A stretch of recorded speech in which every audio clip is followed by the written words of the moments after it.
কুরবানি দেওয়ার পরে সেই কুরবানির গরুটা বেহেশতে যাবে কিনা। আসসালামু আলাইকুম ওয়া রাহমাতুল্লাহি ওয়া বারাকাতুহু। ইন্নাল হামদুলিল্লাহ ওয়াসসালাতু ওয়াসসালামু আলা নাবিয়্যা মাল্লা বা'দা।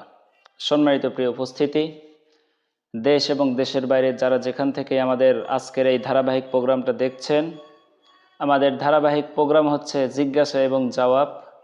জীবন ঘনিষ্ঠ অনেক প্রশ্নের সমাধান নিয়ে আপনাদের সামনে আমাদের আজকের এই প্রোগ্রামটা। আমাদের আজকের প্রোগ্রামের যেই প্রশ্নটা আমাদের কাছে এসেছে, এক ভাই আমাদেরকে প্রশ্ন করেছেন যে কুরবানি দেওয়ার পরে সেই কুরবানির গরুটা বেহেশতে যাবে কিনা।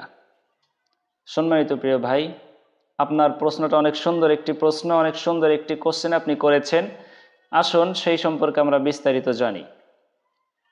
আল্লাহ রাব্বুল আলামিন কুরআনুল কারীমের ভিতরে ইরশাদ করে দিয়েছেন, লা ইয়ানালুল্লাহা লুহুমুহা ওয়ালা দিমাউহা ওয়ালাকিন ইয়ানালুহুত তাকওয়া মিনকুম। আল্লাহ তাআলা বলেন যে যখন কোনো মানুষ কুরবানি করে, লা ইয়ানালুল্লাহা লুহুমুহা ওয়ালা দিমাউহা ওয়ালাকিন ইয়ানালুহুত তাকওয়া মিনকুম, যখন কোনো মানুষ পশু কুরবানি করে সেই পশুর কোনো গোস্ত, কোনো রক্ত, মাংস কোনো কিছুই আল্লাহ তাআলার নিকট পৌঁছে না।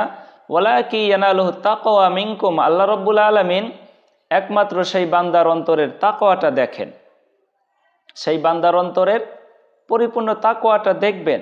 দেখেন, হযরতে আয়েশা সিদ্দিকা রাদিয়াল্লাহু তাআলা আনহা থেকে একটি হাদিস বর্ণিত আছে, তিনি বলেন, মা আমিলা আদামিয়ুন মিন আমালিন ইয়াওমান নাহরি আহাব্বু ইলাল্লাহি মিন ইহরাকিদ দামি ইন্নাহা লাতাতি ইয়াউমাল কিয়ামা। যখন কোনো মানুষ কুরবানির দিন কুরবানি করে, সেই কুরবানির দিন আল্লাহ তাআলার নিকট সবচাইতে পছন্দনীয় বিষয় হচ্ছে পশু কুরবানি করা, পশু জবাই করা। কেননা এই পশুটা কিয়ামতের ময়দানে তার খুর সহ, তার লোম সহ, শিং সহ সেই পশুটা কুরবানির কিয়ামতের ময়দানে আল্লাহ তাআলার সামনে উপস্থিত হবে।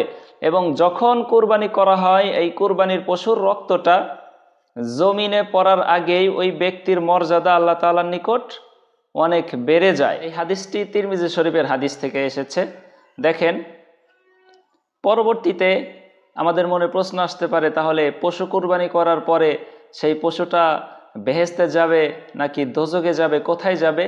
পশু প্রাণীদের হাসর নাসরের ব্যাপারে একটি হাদিস বিশ্বনবী জনাবে মুহাম্মদুর রাসূলুল্লাহ সাল্লাল্লাহু আলাইহি সাল্লাম ইরশাদ করেন যে প্রাণীদের মধ্যকার যে বদলা, সেই বদলাটা আল্লাহ তাআলা চুকিয়ে দিবেন। দেখেন, এক হাদিসের ভিতরে হযরতে আবু হুরায়রা রাদিয়াল্লাহু তাআলা আনহু থেকে বর্ণিত, তিনি বলেন, লা তুআদ্দুন্নাল হুকুকা ইলা আহলিহা ইয়াউমাল কিয়ামা, কিয়ামতের দিন প্রত্যেক পাওনাদারকে তাদের হিসাব চুকিয়ে দেওয়া হবে।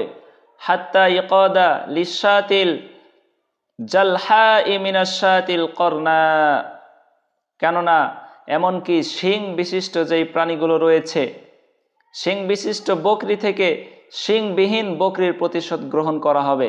সুতরাং কিয়ামতের ময়দানে আল্লাহ রাব্বুল আলামিন প্রত্যেকটা বিষয়ের হিসাব চুকিয়ে দিবে, পাওনাদারকে আল্লাহ তাআলা দিয়ে দিবে।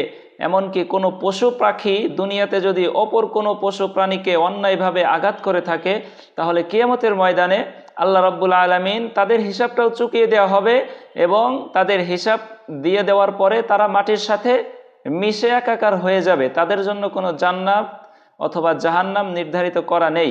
সুতরাং এখান থেকে আমরা এটাই বলতে পারি যে কুরবানি করার মাধ্যমে বান্দা আল্লাহ রাব্বুল আলামিনের নৈকট্যপ্রাপ্ত ব্যক্তিদের অন্তর্ভুক্ত হতে পারবে, কিন্তু কুরবানির পশু জান্নাতে অথবা জাহান্নামে যাবে এই মর্মে কোরআন এবং হাদিসের ভিতরে কোনো কিছুই বলা হয় নাই। আল্লাহ রাব্বুল আলামিন যেন আমাদের সকলকে সঠিক বুঝ তা দান করে।